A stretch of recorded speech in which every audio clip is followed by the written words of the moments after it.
ఇప్పుడికే పుట్టిన వ్యక్తి ప్రేమను కనుగొన్నావా? శాశ్వతమైన ప్రేమతో నేను నిన్ను ప్రేమించుచున్నాను గనుక విడువక నీ ఎడల కృప చూపుచున్నాను. ఇర్మియా 31:3.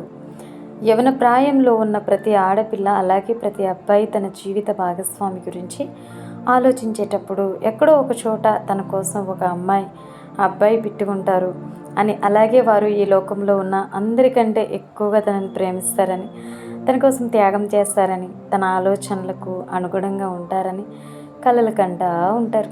ఇది చదువుతున్న మీలో ఇప్పటికే పెళ్ళైన వారు ఉండొచ్చు. కొందరికేమో నిజమే, మేము కూడా ఇలానే కలలు కన్నాం, కానీ మా కలలన్నీ కళ్ళలైపోయాయి. మేము ఊహించుకున్న జీవితం ఒకటైతే నేడు అనుభవిస్తున్నది మరొకటి అనే లేదు. నిజమే, నేను ఇంత మంచి భార్య లేదా భర్త వస్తారని ఊహించలేదను ఆలోచిస్తూ ఉండొచ్చు.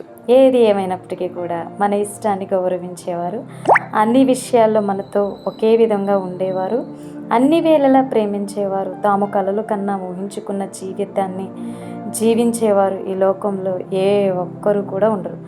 మనిషి నిరంతరం ప్రేమించే హృదయం కోసం, అర్థం చేసుకునే మనిషి కోసం, తన ఉనికి చాటుకోవడం కోసం నిరంతరం సంచరిస్తూనే ఉంటాడు. ఇలాంటి అన్వేషణలోనున్న శాశ్వతముగా ప్రేమించేవారు ఏ ఒక్కరూ ఈ భూమిపై లేరు అనే సత్యాన్ని గ్రహిస్తారు. అయితే మన కోసం ఒక మనిషి పుడితే ఎలా ఉంటుంది? మన కోసం ఒక మనిషి జీవిస్తే ఎలా ఉంటుంది? మన కోసమే ఒక మనిషి మరణానికైనా వెనుదిరగకుండా ప్రేమించే ప్రేమికుడై ఉంటే ఎలా ఉంటుంది? మన కోసం ఒక మనిషి మరణాన్ని ఎదిరిస్తే ఎలా ఉంటుంది?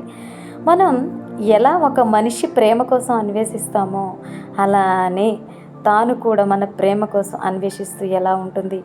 దానిని ఊహించగలమా? ఈ ప్రేమను తట్టుకోవడం మన వలన అవుతుందా? అలాంటి ఒక మనిషి నిజముగా మన కోసం పుట్టారా? అవును, దేవుడు లోకమును నిన్ను ఎంతో ప్రేమించాడు.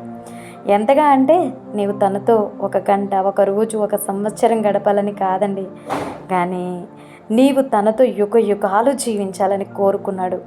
ఆశపడ్డారు, కలలు కన్నారు. నీవు తన కోసమే జీవించాలని, నీ ప్రేమ మొత్తం తనకే సొంతం కావాలని ఆశించారు.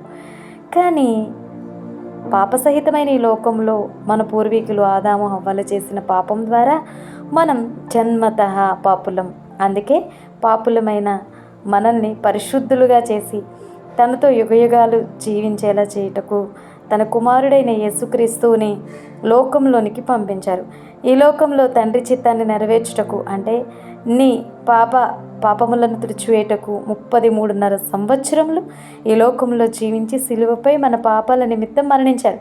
అంతేకాకుండా ఈ లోకయాత్రను ముగించిన పిమ్మట మనం పరలోకంలో యుగయుగాలు తండ్రితో జీవించుటకు మన నిమిత్తం మరణాన్ని జయించి తిరిగి లేచారు. మన కోసం స్థలము సిద్ధపరచేయడానికి పరలోకానికి ఆరోహణమయ్యారు. మనల్ని తిరిగి తీసుకుని వెళ్ళటకు త్వరలో రాబోతున్నారండి.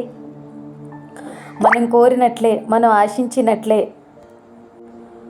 ఒక మనిషి మన కోసం పుట్టారు, మన కోసం జీవించారు, మన కోసం మరణించారు, మన కోసం తిరిగి లేచారు, మన కోసం స్థలం సిద్ధపట్టు చేస్తున్నారు, మన కోసం తిరిగి రాబోతున్నారు. ప్రేమ కోసం అన్వేషించే, ప్రేమ కోసం తప్పించే ఓ మనిషి, మరి ఇలాంటి ప్రేమికుణ్ణి నువ్వు కనుగొన్నాను అంటే ప్రేమలో లోకంలో మనుషుల వెంబడి తిరుగుతూ ఉన్నావా? ఒకసారి ఆలోచించు. దేవుని ప్రేమను నువ్వు అర్థం చేసుకున్నావా?